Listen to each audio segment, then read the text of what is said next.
Hey everyone, I never thought I'd be writing something like this. I've seen posts like this blow up before, but I guess you never expect to be in the middle of a nightmare until it becomes your reality. I need to get this off my chest because it feels like my world has shattered. A little background before I dive into it. My name's Ethan, I'm 34, and I've been married to my wife, Lily, for 7 years. I thought we had a great life together. We weren't perfect, but who is? I work a lot, maybe too much, but I thought I was doing it for us. For our future. Last week, I got back from a business trip. It was supposed to be just another routine trip, but something felt off the moment I walked into the house. You know when you can sense that the energy is different? Like the air in the room has shifted somehow. Lily wasn't home when I arrived, which was weird because she usually greets me with a hug and a kiss. I figured she might have been running errands or out with friends. So I unpacked, grabbed a beer, and settled onto the couch. That's when I saw it, her phone, lying on the coffee table. Now, I'm not proud of what I did next. I know people will say I invaded her privacy, and maybe they're right. But something in me screamed that I needed to look. So, I picked it up and unlocked it. What I found made my blood run cold. There were messages, long threads of them. I won't go into all the details here, but they weren't with a coworker, a friend, or even some random stranger. No. They were with someone I never could have imagined. My father. At first I thought it had to be some kind of mistake. Maybe it was a prank or a misunderstanding. But as I scrolled, the messages became more explicit. My hands were shaking so badly that I almost dropped the phone. One message stood out. I can't wait for our next sauna session. Last night was unforgettable. Sauna session? Unforgettable? What in the world was going on? My mind raced. My father owns a small cabin with a sauna in the countryside. It's where he goes to relax or entertain guests. But I never thought, never in a million years, he'd use it like this. I felt sick, betrayed, and furious. Lily came home about an hour later, smiling like nothing was wrong. I stared at her, trying to hold myself together, but I couldn't. I couldn't pretend I didn't know. I confronted her right then and there, and her face turned pale. She denied it at first, of course. But when I showed her the messages, the truth spilled out. She broke down, sobbing, apologizing, saying it was a mistake and that she didn't know what she was thinking. I didn't say a word. I just walked out. I needed to think. I needed to figure out what to do. That's where I'll leave it for now. I'll update soon because this story is far from over. Trust me when I say things are about to take a turn you won't see coming. After walking out of the house, I didn't have a plan. My head was spinning. I drove aimlessly for what felt like hours, gripping the steering wheel so hard my knuckles turned white. My father. My wife. How could two people I trusted the most do this to me? Eventually, I ended up at a motel on the outskirts of town. I couldn't go back home, not yet. The thought of sleeping in the same bed as Lily made my skin crawl. I booked a room for the night and sat on the bed, staring at the ceiling, replaying the messages over and over in my head. Every word felt like a dagger. That's when it hit me, I needed proof. Something more concrete than just the texts. I didn't trust either of them to tell me the full truth, and I wasn't going to let them wriggle out of this. So, I did what any betrayed person might do in this situation. I started digging. The next morning, I called in sick to work and drove to my father's cabin. He didn't know I was coming, and that's exactly how I wanted it. When I pulled into the gravel driveway, his car wasn't there. Good. I let myself in with the spare key he'd given me years ago. The place looked normal at first glance, cozy, well-kept, exactly how I remembered it. But then I found the sauna. I hadn't been in it for years, but as soon as I opened the door, I felt a wave of nausea. It was as if the walls themselves whispered secrets I didn't want to hear. On the bench, I spotted something small and out of place, a silver earring. I recognized it instantly. It was Lily's. I clenched it in my fist so tightly I thought it might cut my skin. But that wasn't the worst part. Near the heater, tucked half under the wooden slats, was a small notebook. Curious, I opened it, and my stomach churned as I read the first page. It was a log of dates and times, every entry corresponding to my recent business trips. Next to each date were initials: L and J. Lily and Jack. My father's name. They'd been meeting here for months. I took photos of everything: the notebook, the earring, even the sauna itself. I wanted to burn the place to the ground, but I knew I needed to keep my cool. Revenge isn't effective if it's impulsive. It has to be calculated. On my way back to the motel, I stopped at a gas station and bought a prepaid phone. I had an idea brewing, and I didn't want them tracing anything back to me. If they thought I'd just disappear quietly, they were in for a rude awakening. Later that night, Lily called me. I didn't pick up. She left a voicemail, crying, begging me to come home so we could talk. It didn't mean anything, she said. It was a mistake. A mistake? A single mistake I might have been able to forgive. But this wasn't a mistake, it was a betrayal. A calculated, deliberate betrayal. And I wasn't going to let them get away with it. I spent the night planning my next move. I wasn't just going to confront them. No, I was going to make sure they regretted this for the rest of their lives. And the best part? They wouldn't see it coming. The anger burning inside me gave way to cold, calculated focus. If Lily and my father thought I would crumble and let this slide, they were mistaken. I wasn't going to confront them outright. That would give them a chance to weasel out of this. No, I wanted them to feel the weight of their betrayal. The first thing I did was call my lawyer. I'd worked hard to build a stable life for Lily and me, but now, every plan I'd made for our future was dust. I wasn't going to leave this marriage empty-handed. I explained the situation, carefully omitting the more sordid details, and told him I wanted to begin the process of divorce immediately. Then, I set the real plan into motion. I used the prepaid phone to send Lily and my father anonymous messages, pretending to be someone who knew their secret. The first message went to Lily. I know what you did. Meet me at the cabin tomorrow night, or everyone will find out. The second message went to my father, Jack. Your little secret isn't safe. Be at the cabin tomorrow night, or I'll destroy you. I sent both messages at the same time, knowing they'd scramble to figure out who was behind it. I could only imagine the panic setting in. The beauty of it was, they wouldn't dare talk to each other about it. They wouldn't want to risk blowing their cover. The next evening, I parked my car out of sight near the cabin and waited. I'd planted a small recording device in the sauna earlier that day, ensuring I'd capture everything. I wanted to hear their excuses, their lies, their betrayal laid bare in their own words. Sure enough, around 8 p.m., I saw headlights approaching. First, it was Lily. She stepped out of her car, looking nervous, glancing around like she was afraid someone might see her. Then, not 5 minutes later, my father's car pulled up. I stayed hidden as they met near the cabin's front porch. Their voices were low, but the tension was palpable. Why are you here? Lily hissed. Did you get a message too? Jack nodded, looking equally uneasy. Someone knows. But who? You didn't tell anyone, did you? Of course not. Lily snapped, her voice rising. Do you think I'd risk everything? Hearing them speak so openly about their betrayal made my blood boil. But I stayed quiet, letting them dig their graves deeper. Jack ran a hand through his hair. This could ruin me. My reputation, my career, everything. Lily folded her arms, glaring at him. And what about me? You think I want this coming out? My life would be over. They argued for a while longer, each blaming the other for the situation they were in.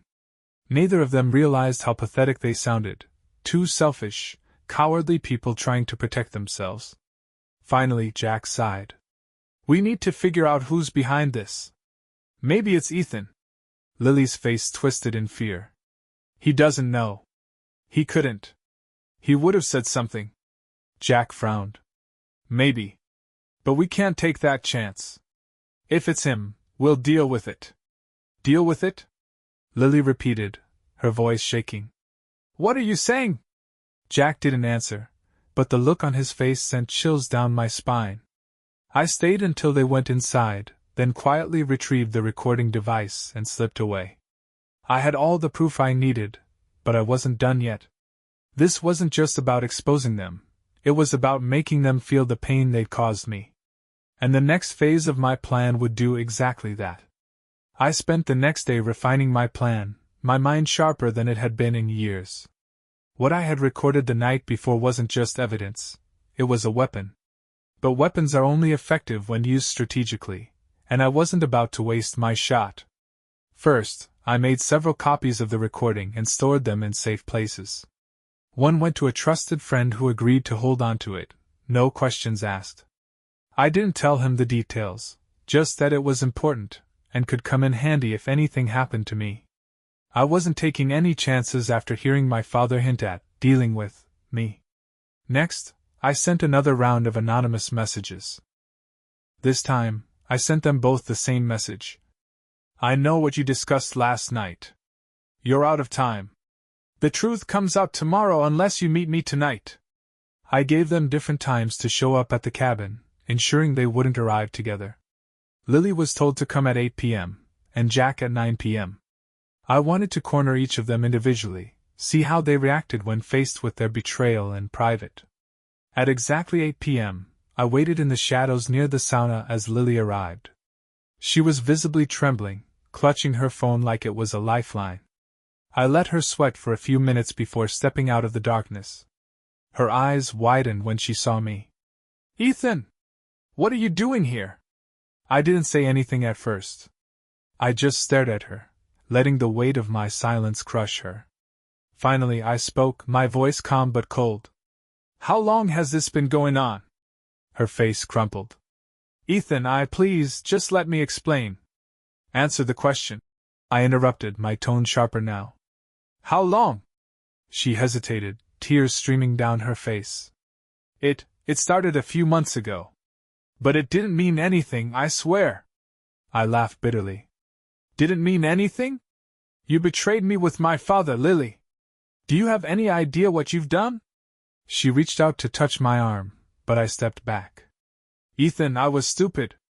I don't know why I did it. I love you, I do." "Love me?" I snapped, my voice rising. "You don't betray someone you love. You don't destroy their trust for a cheap thrill."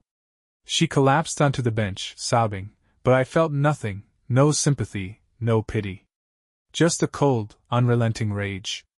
"You'll regret this, Lily," I said, my voice like ice. "I promise you."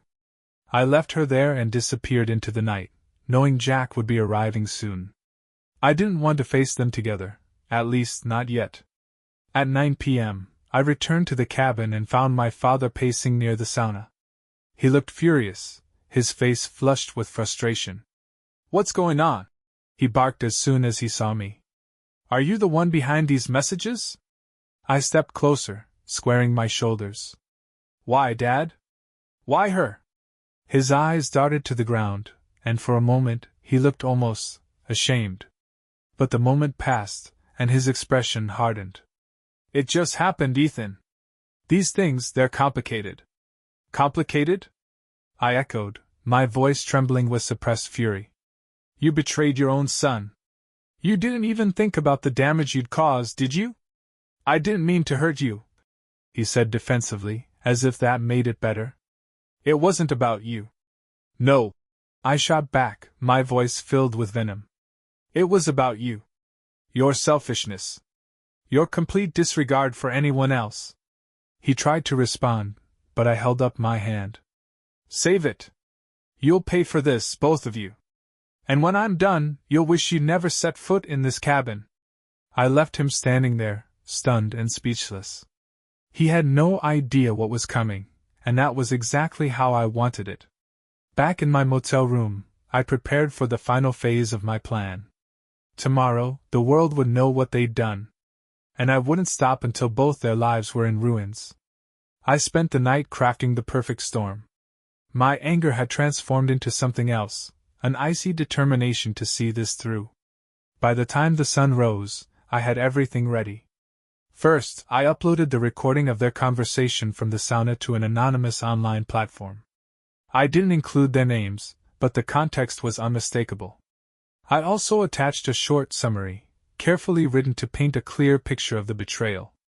Then I scheduled an email to be sent to key people in their lives, family members, mutual friends, colleagues.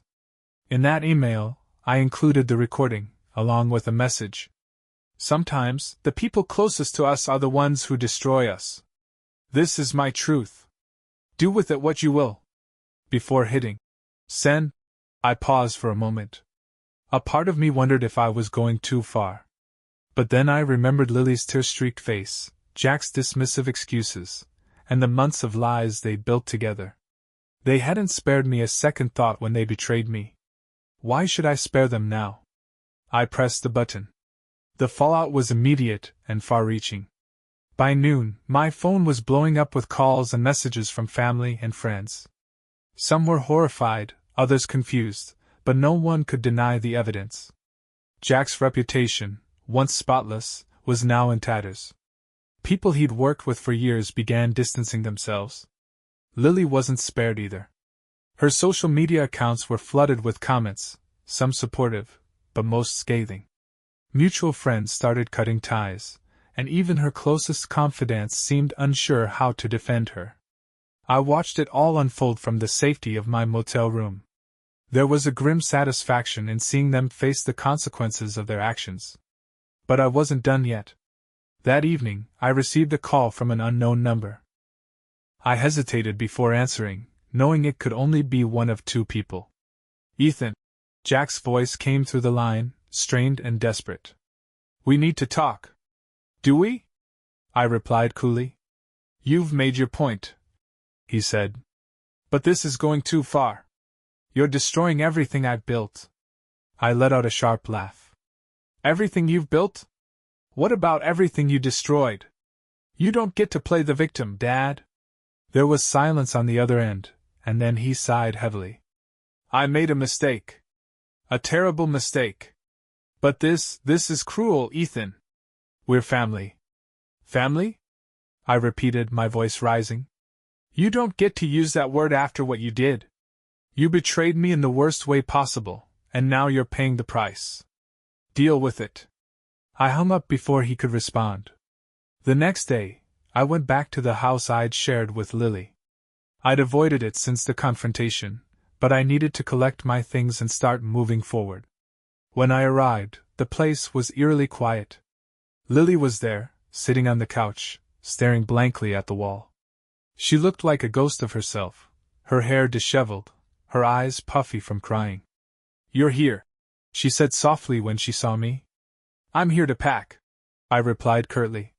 She stood up, wringing her hands. Ethan, please. Can we talk?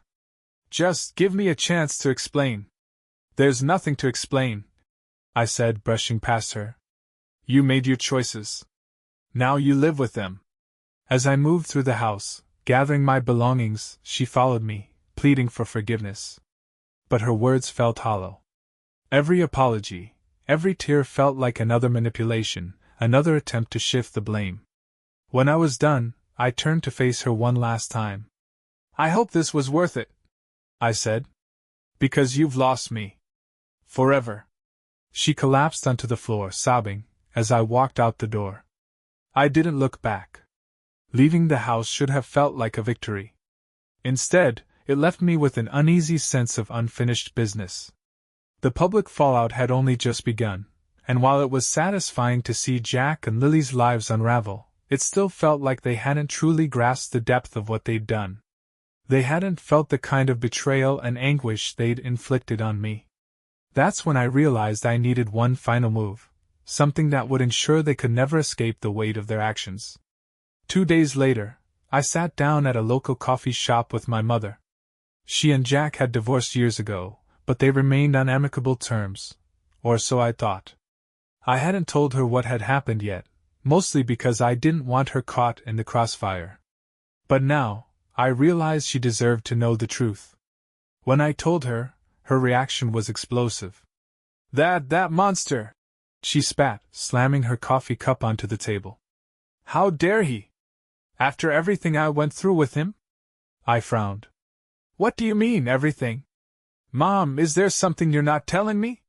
She hesitated, then sighed deeply, her anger giving way to a weary sadness. Jack has always been selfish, Ethan. Even when we were married. I caught him cheating once, years before you were born. I forgave him because I thought he'd change. Clearly, I was wrong. Her words hit me like a punch to the gut. This wasn't just about me, it was a pattern. A lifetime of betrayal and selfishness that Jack had left in his wake. That's it, I said, my voice steely. He doesn't get to walk away from this unscathed. Not anymore. The next phase of my plan was bold, and it required precision. I reached out to someone who had been deeply affected by Jack's actions, an old business partner he'd burned years ago. His name was Richard, and he'd lost everything after Jack had pulled out of a major deal at the last minute, leaving him bankrupt. When I explained what had happened, Richard was eager to help. Poetic justice, he said with a grim smile. I've been waiting for an opportunity like this. Together, we gathered every piece of dirt we could find on Jack, financial missteps, questionable dealings, anything that could ruin him professionally. It wasn't hard. Jack's arrogance had left a trail of breadcrumbs. A week later, the bomb dropped. An anonymous report was sent to Jack's company board, detailing his unethical practices. At the same time, a local news outlet picked up the story, complete with a follow-up about his personal scandal. Within hours, Jack's name was plastered everywhere, and his reputation was in freefall. The fallout was swift. He was suspended from his position pending an investigation, and his colleagues turned on him almost immediately. The man who had once commanded respect and admiration was now a pariah. Meanwhile, Lily's life wasn't faring much better. The whispers at her workplace had turned into outright hostility. She'd been passed over for a promotion she was certain to get, and her friends had all but abandoned her. It was everything I'd hoped for, and yet, it still didn't feel like enough. One evening, as I was sitting in my motel room, my phone buzzed. It was a text from Jack. We need to talk. Face to face. Please. For a moment, I considered ignoring it. But then I thought about everything he'd done, not just to me, but to my mother, to Richard, and who knows how many others. This wasn't just about revenge anymore. It was about closure. I replied with a single word. Fine. We met at a neutral location, a park we used to visit when I was a kid. Jack looked older than I remembered, his face drawn and haggard. He tried to play the part of the remorseful father, but I wasn't buying it. Ethan, he began, his voice low and trembling. I know I can't undo what I've done. But I need you to understand. I never meant to hurt you. I stared at him, my expression unreadable. You didn't just hurt me, Dad. You destroyed everything. I know, he said, hanging his head. And I'll regret it for the rest of my life. But please don't let this destroy us. We're still family. I let out a bitter laugh. Family? You think family does this to each other? I made a mistake, he said weakly. No, I snapped, my voice rising. You made a choice. Over and over again. You knew exactly what you were doing, and you did it anyway. He didn't respond. For the first time, he looked truly defeated. But I wasn't here to console him. This is the last time we'll speak, I said, my tone final. You're dead to me, Jack. And when you look around at the ashes of your life, I hope you realize you did this to yourself. I turned and walked away, leaving him sitting alone on the park bench. I thought I was done. I thought walking away from Jack at that park would mark the end of my involvement with him and Lily. But life, it seems, has a way of twisting the knife just when you think the pain has subsided. A few days after our confrontation, I received an unexpected message on the prepaid phone I'd used to orchestrate my plan. It was from an unknown number.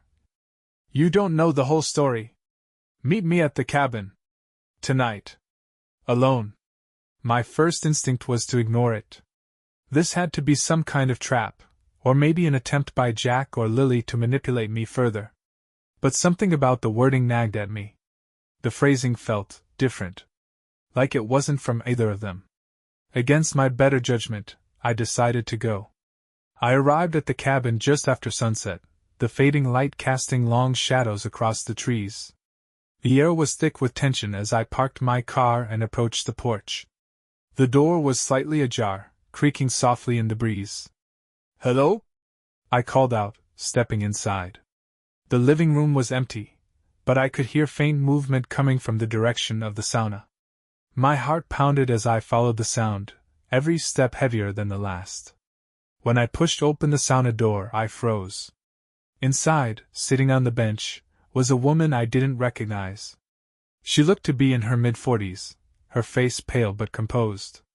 She turned to me, her eyes filled with something I couldn't quite place, sorrow, maybe, or determination.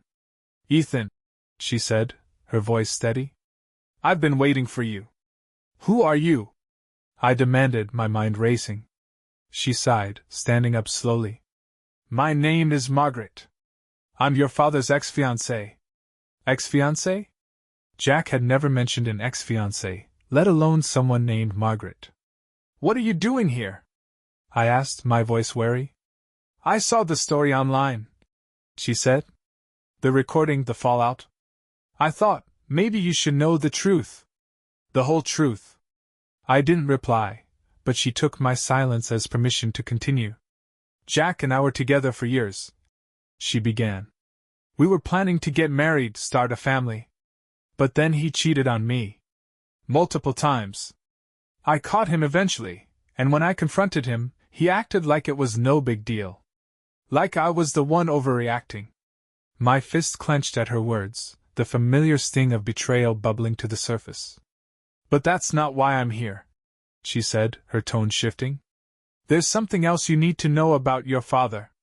Something worse." I stared at her, my chest tightening. "Worse? What are you talking about?" She hesitated, as if trying to find the right words. "Jack has a history of manipulation. He knows how to twist people, to get them to do things they wouldn't normally do. When I saw what happened with Lily, I recognized his fingerprints all over it." "What are you saying?" I asked, my voice shaking. "I'm saying," she continued, "that it's very likely Jack manipulated Lily into this. I don't know the details, but I know how he operates. He's a master at making people feel trapped, like they don't have a choice." Her words hit me like a thunderclap. Was it possible? Had Jack coerced Lily into the affair? Had she been as much a victim as I was? I left the cabin that night with more questions than answers. Margaret's revelation had cracked open a door I thought I'd closed for good. If she was right, then everything I thought I knew about the betrayal was wrong, or at least incomplete. The next day, I decided to confront Lily one last time. I found her at the small apartment she'd moved into after our separation. She opened the door, her eyes red and swollen, and froze when she saw me. "Ethan," she said softly, "what are you doing here?" "I need the truth, Lily," I said, stepping inside. "No more lies. No more excuses. Did Jack manipulate you?" Her face crumpled, and she collapsed onto the couch, sobbing. "I didn't know how to tell you," she choked out. "I didn't want to sound like I was shifting the blame. Just tell me," I urged. "What happened?" Through her tears, she explained how Jack had preyed on her insecurities, how he'd slowly convinced her that I didn't love her, that I was too consumed by work to care about her anymore. He'd framed himself as the only one who truly understood her, the only one who could make her feel valued. "I was weak," she admitted, her voice trembling. "I should have seen through it.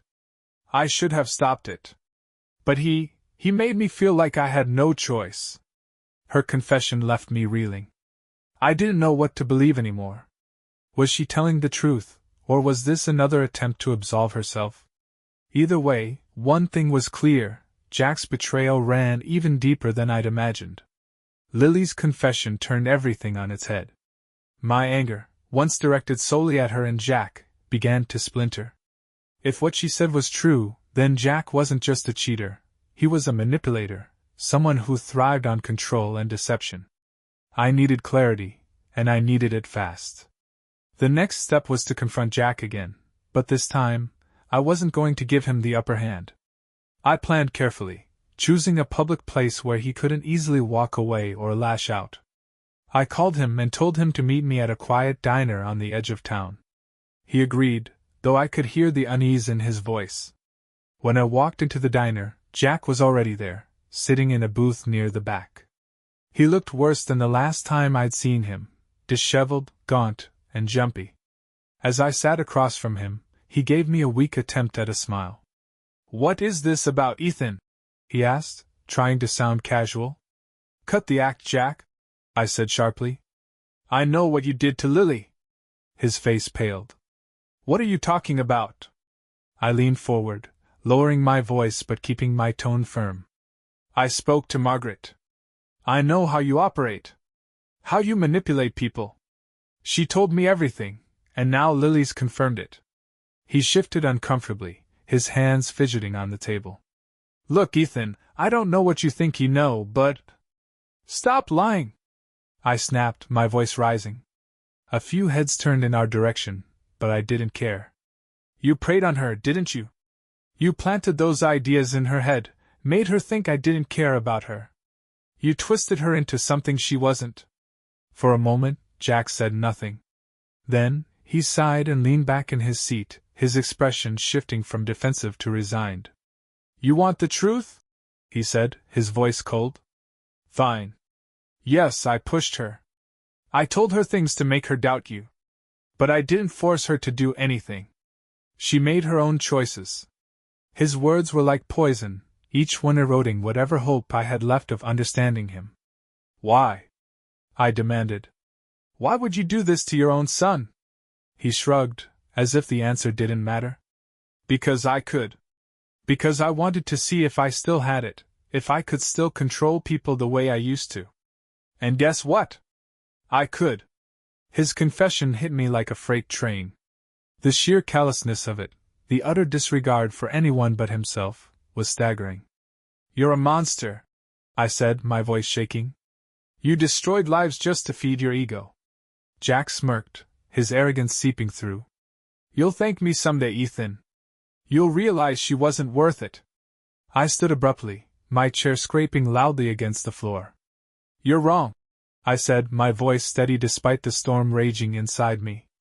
"The only thing I'll ever thank you for is showing me who you really are." I walked out, leaving him alone in the booth. That night, I sat in my motel room, staring at the wall. Jack's confession had confirmed everything Margaret and Lily had said, but it didn't bring the closure I'd hoped for. If anything, it made the betrayal feel even deeper, more calculated. I thought about everything I'd done so far, exposing their affair, unraveling Jack's reputation, destroying Lily's life. It had felt like justice at the time, but now, I wasn't so sure. If Jack was the true architect of this mess, then had I been punishing the wrong person all along? Before I could spiral further, my phone buzzed. It was a message from Margaret. "I found something else you need to see. Meet me tomorrow." I didn't hesitate. Whatever she'd uncovered, I needed to know. The next morning, I met Margaret at a small cafe. She slid a folder across the table, her expression grim. "What's this?" I asked, opening it. "Proof," she said. "I dug deeper into Jack's past after we talked. I found something that changes everything." Inside the folder were copies of emails, old documents, and even a few photographs.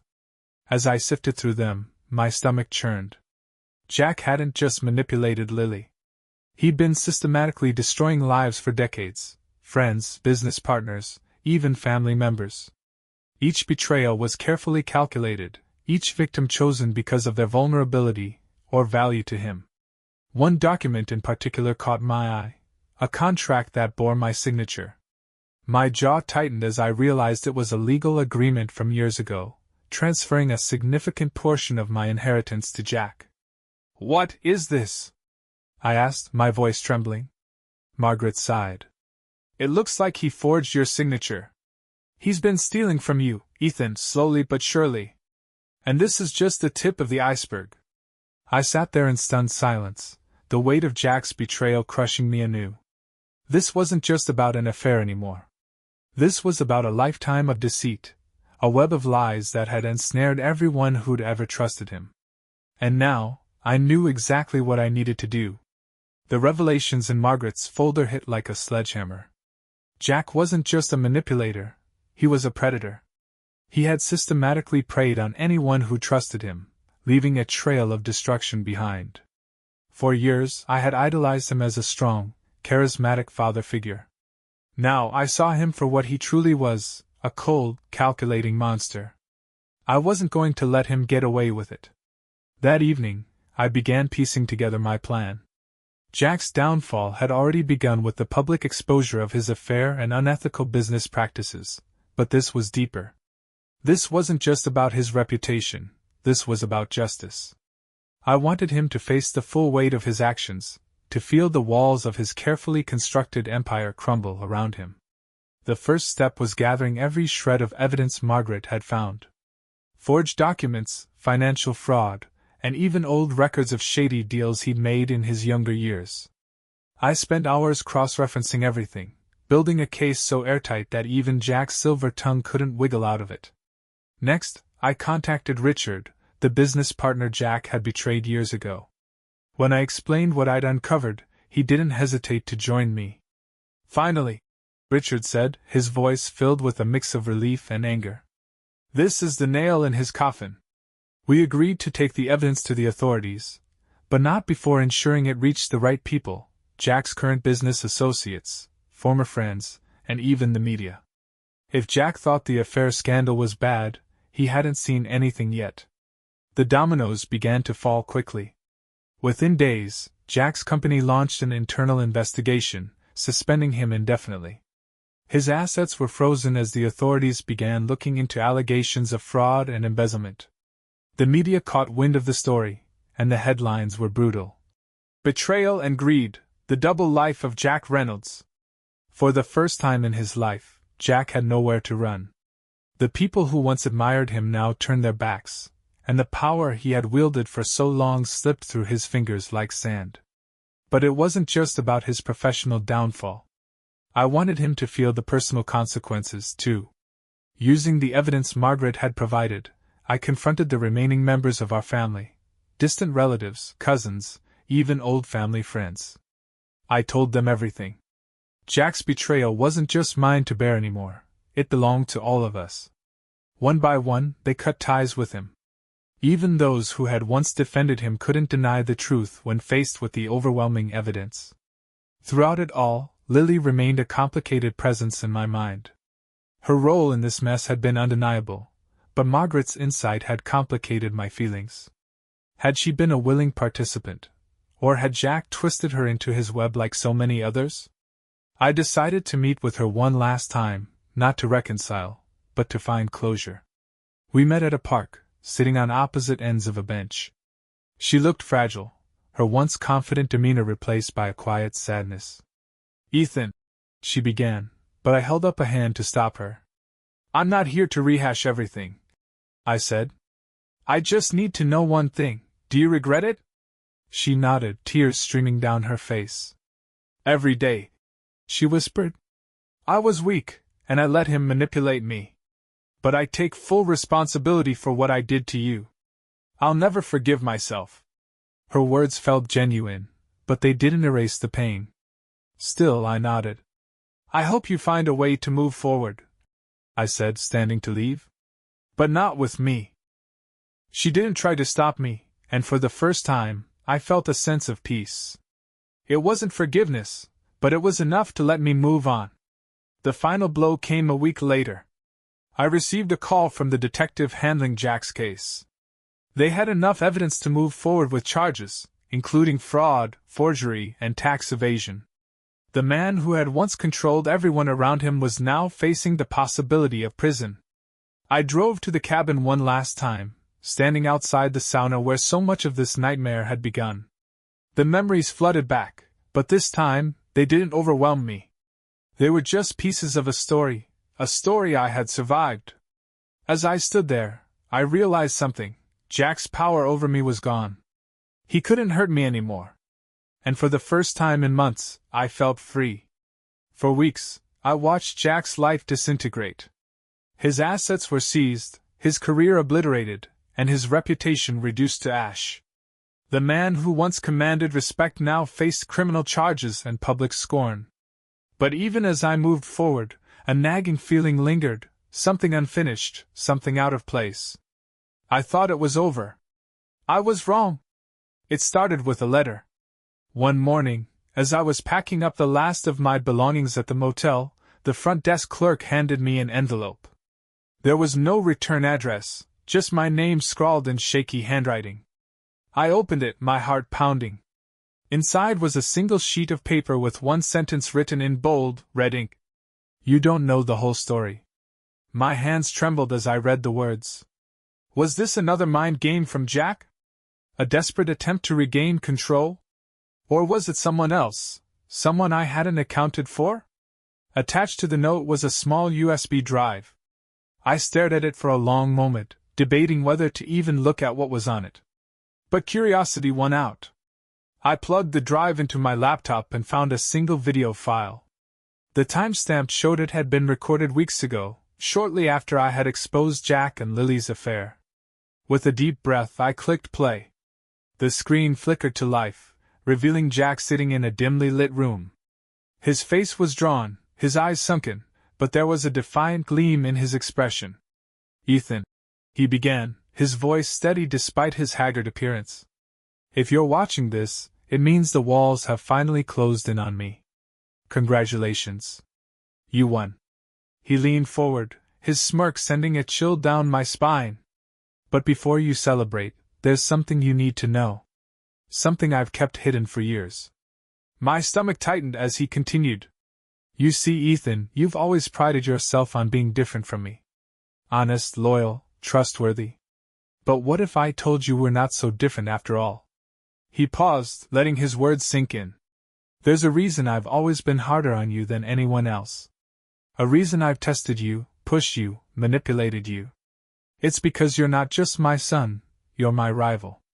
You've always been a threat to me, Ethan, even if you didn't realize it." My breath caught in my throat. What is he talking about? I whispered to myself. Jack leaned back in his chair, his smirk widening. "You're not my only child, Ethan. And Lily, well, let's just say she was never meant for you. She was meant to remind you that no one is untouchable. Not even you." The video ended abruptly, leaving me staring at the blank screen in stunned silence. I spent the next several days unraveling the cryptic message Jack had left behind.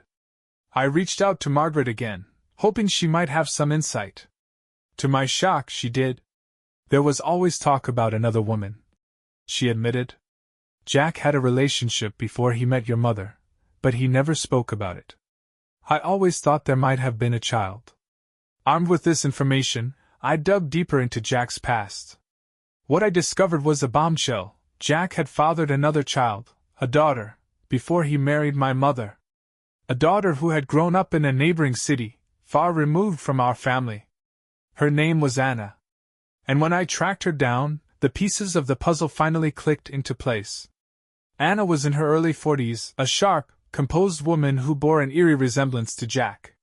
When I explained why I'd come to her, she was initially hesitant, but as I showed her the evidence I'd gathered, her walls began to crumble. "I always wondered why he disappeared," she said quietly. "He came into my life briefly when I was a teenager, but then he was gone. No explanation, no goodbye." As we talked, the truth emerged. Jack hadn't just abandoned Anna, he'd used her.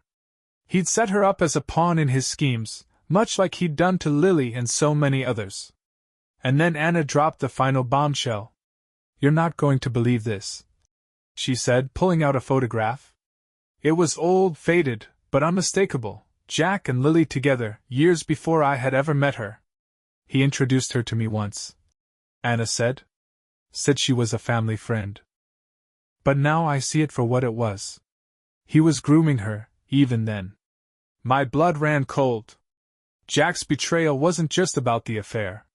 He had orchestrated everything: my relationship with Lily, our marriage, even our eventual downfall. It had all been part of his twisted game. The weight of the revelation was almost too much to bear. Jack's manipulations had spanned decades, ensnaring everyone around him in his web of deceit. But now, his empire was crumbling, and I had the final piece of the puzzle. I handed over everything, Anna's testimony, the photograph, and the rest of the evidence, to the authorities. Jack's crimes were no longer just personal, they were criminal, and he would pay for them in full. The last time I saw Jack was in a courtroom. He looked smaller somehow, his arrogance replaced by a hollow emptiness. As the judge read out the charges against him, I felt a sense of closure wash over me. This time, there would be no escape. As for me, I moved on. It wasn't easy, and the scars Jack left behind will never fully fade.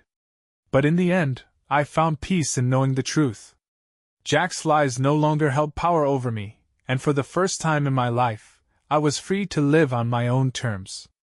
The past may haunt me, but it will never define me. And that, Reddit, is the story of how I survived the most twisted betrayal of my life. If you've made it this far, thank you for listening. I hope my story reminds you to trust your instincts, and to never let anyone control your story. If you want more stories like this, don't forget to like, comment, and subscribe.